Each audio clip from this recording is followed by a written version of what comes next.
Hello, my name is Peter Sobrino, and I am the historical researcher for Task Force Burr, and our brief today is on Al-Shabaab, their role and influence in Somalia, along with their possible solutions. Al-Shabaab is a Islamic fundamentalist terrorist group that is based out of Somalia. Its main goal is to bring about an Islamic government within the country by fighting an insurgency against the internationally recognized Somalian federal government, which is based in Somalia's capital, Mogadishu. Al-Shabaab has targeted African Union mission in Somalia, peacekeepers for the support of the government. The group has also repeatedly threatened the United States, the West, and has demonstrated the capacity to strike beyond Somalia's borders.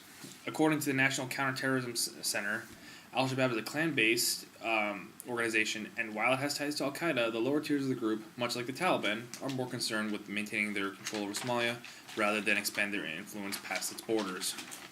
However, the group has claimed responsibility for multiple bombings in Ethiopia and Kenya, including the infamous Mall massacre that occurred in Nairobi.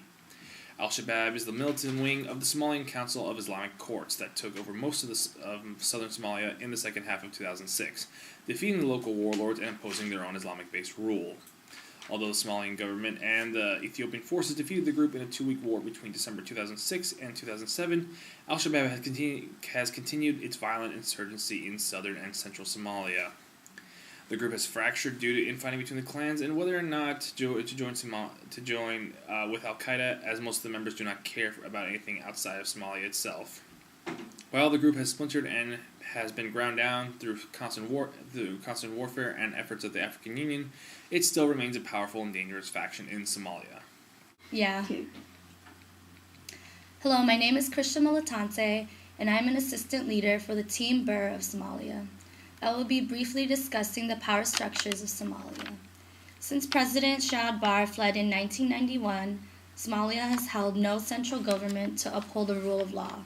Somalia does, however, possess clans that serve as sources of solidarity and political power. These clans may be unstable by aspects of changing alliances and temporary coalitions. In many recent reports, piracy and radical Islamism related to the group Al-Shabaab have threatened the national security of Somalia. These threats have been traced down to the clans and subclans who have been fighting for power and land since the Somalian Civil War from 1988 to 1991. The power of Al-Shabaab is also significant in Somalian rule. Al-Shabaab leaders are members of the Shura Council, and although the members are unknown, the Al-Shabaab policy is strictly enforced and local administrators are forced to abide. Some members of the Shura Council have been identified. The members are Ahmad Abi Godain as the leader, Sheikh Mukhtar Rabo as the deputy leader, Ali Mohammed Rage as a spokesman, and senior members Hassan Tahar Awiz, Fuad Mohammed Kwalif, and Ibrahim Haji Jama Mead. I'm Huyen. I'm a researcher for Team Burr. I'm going to report on Somalia and specifically Al-Shabaab's ideology.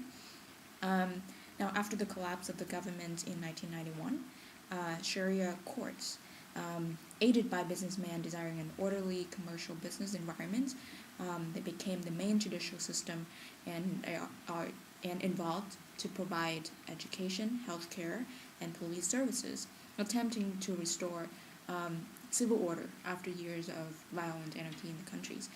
And they gained widespread public support and helped to reduce robberies, drug dealings, and prostitution. And the militia, which enforced their decisions, evolved into a fighting force which has effectively conquered most of the country, central and south part. And to its rise to dominance, it's become the Union of Islamic Courts, and it holds together a coalition of interests that range from the best of the moderate to the worst of the militants. In 2006, Ethiopia, with the approval of the United States, subsequently invaded Somalia and splintered the court, with the moderate going into exile and the militants forming Al-Shabaab. At its core, Al-Shabaab subscribed to an extremely conservative religious ideology, the Salafi jihadism, and calls for the reunification of the Ummah, the global Muslim community, under a caliphate, a global Islamic state. And also, many believe that Al-Shabaab is dedicated to resisting American aggression and to punish anyone who assists in that process, and including Ethiopia and Kenya. So in brief, Al-Shabaab fight for Islamism and nationalism. Though embracing radical elements of Islamism, Al-Shabaab belief was also historically rooted in improving socio-economic conditions and a desire to unify the shattered country. My name is Megan Giovanetti, and I'm a student researcher for Task Force Burr, and I'm going to provide an answer to how socio-economic development impacts security in Somalia. Right now, the main focus on Somalia is on piracy and terrorism, which are security issues, and these are actually effects of the underdevelopment of the fragile state of Somalia. International community's main focus right now is on national level engagement and implementation of Western-style democracy. However, this neglects grassroots and community-based approach, which the article talks about building Somalia from the ground up. Somalia right now not only needs security but also development, and we cannot focus on just one. One cannot occur without the other. So the international community and NGOs need to focus on specific small communities and improving both security and development in order to provide a better government and overall state for Somalia. So NGOs should focus on threats against safety in small communities first, such as they should strengthen local communities' capacity to take personal responsibility to improve safety, such as teaching people how to handle weapons and improve relationships between the people and the police systems.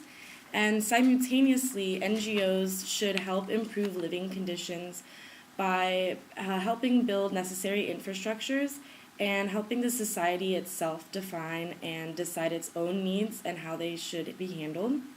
Somalia should not receive standardized projects from NGOs or the international community, but one relative to local needs and wishes. Overall, in order for sustainable socioeconomic development to occur in the fragile state of Somalia, Somali local communities need to take responsibility for future development and security-based issues. Hello, my name is Gabriela Ruelas, and I am a student researcher for Team Burr of Somalia, and I will be talking about the effects of economic development within Somalia and the effects on Al-Shabaab.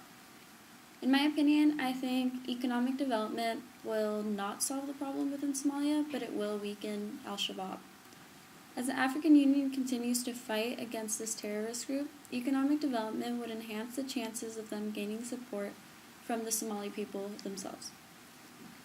Somalia suffers tremendous poverty, and according to the Rural Poverty Portal, 43% of Somali people live in extreme poverty, which is about less than $1 a day. And this number increases to 53% in rural areas of Somalia. In these conditions, I can see why people feel no need to fight back. They have nothing to lose, but with socio-economic development and the unity of Somalia and the Somali people, they can better themselves, their family, and the country. I agree that a community-based approach is in the best interest for the Somali people. In order for them to see any improvement, however, it is crucial for the people to address what they need, what they want, and form some sort of political party in order to form a government. With a government in place and a clear outline of what people believe and need, it will begin to weaken Al-Shabaab because, as a terrorist group, they have fed off the people's needs and wants. In my personal opinion, I feel it will gain the support of the international community, seeing that both Somalia and these international communities can gain trade agreements and some sort of economic gain from joining together. Hi, I'm Frances. I'm the team leader of Team Burr. I want to talk about how Somalia has been warring for too long, so to keep using the same national-based solutions and continuing rivalry with the Al-Shabaab group is not beneficial if we want to stabilize Somalia. Haming, also agrees that the same approaches aren't working anymore, and he is for a community-driven approach. He believes that sustainable development can't happen if armed conflict is still prevalent. He also mentions that some community-based solutions involve the DDG, which is the Danish Demining Group, and they help the community by teaching conflict resolution and safe weapon handling, and they work with the Danish Refugee Council, which helps with humanitarian assistance and socio-economic development, and together these groups personalize projects that meet the needs for the different communities within Somalia.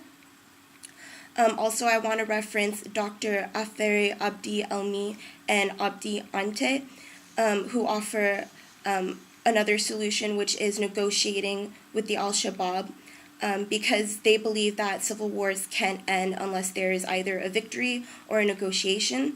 And since this war has been going on since the 90s and there looks like there won't be a victor, negotiations need to start happening now to prevent more armed conflict. Also, it's easier to negotiate with the Al-Shabaab in the current times because they have already lost the Barkhane market in 2011, so they're less powerful now. Basically, combining community-based solutions with negotiative work will lead to a stabilized Somalia.